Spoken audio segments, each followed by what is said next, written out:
Mayor Adams was also asked about using the controversial policing practice stop, question, and frisk. Some say that tactic unfairly targets communities of color. Is it time, in a controlled fashion, for the city to think about going back to stop, question, and frisk to get the guns off the street? Stop, question, and frisk has not stopped.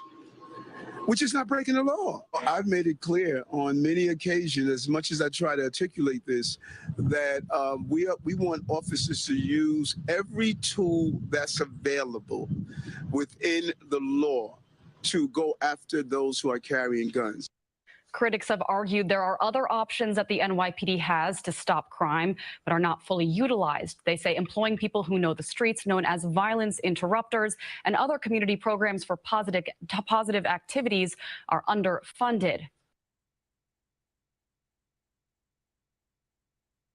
Mayor Adams is opening up a new front in the war on crime, ordering police to seize cars with illegal paper license plates and then to arrest the drivers. He says the drivers are often up to no good using those cars to commit violent acts. CBS 2's political reporter Marcia Kramer here now with details. Marcia.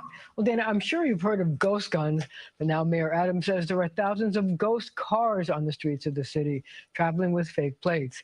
He says the drivers run red lights, break traffic laws, and can be found with illegal guns and drugs. And the NYPD is no longer going to ignore them. New Jersey, always knew something was strange about that place. You know, New Jersey, Alabama, Florida, South Carolina, Pennsylvania, Texas. Mayor Adams with just some of the fake plates confiscated by the NYPD and the city sheriff on cars whose drivers are found to be up to no good. The city is now calling them ghost cars as it mounts a citywide crackdown.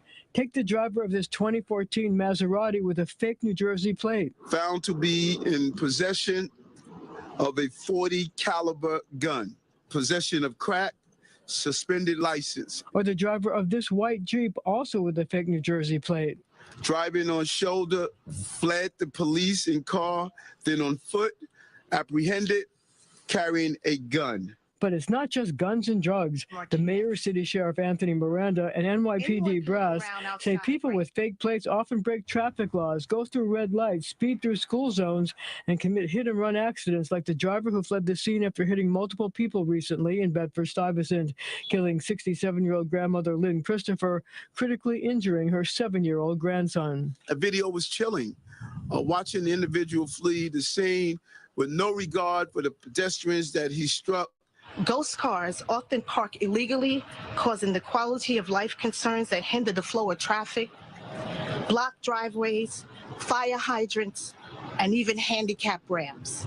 And certainly, it's not hard to believe that masking the identity of a vehicle in this way is an enticing idea for someone who might want to be planning a terrorist act. Officials say there's been a 300% increase in summonses issued to ghost cars in the past 5 years, from 893 in 2016 to 3,568 in 2021. This is our warning to all.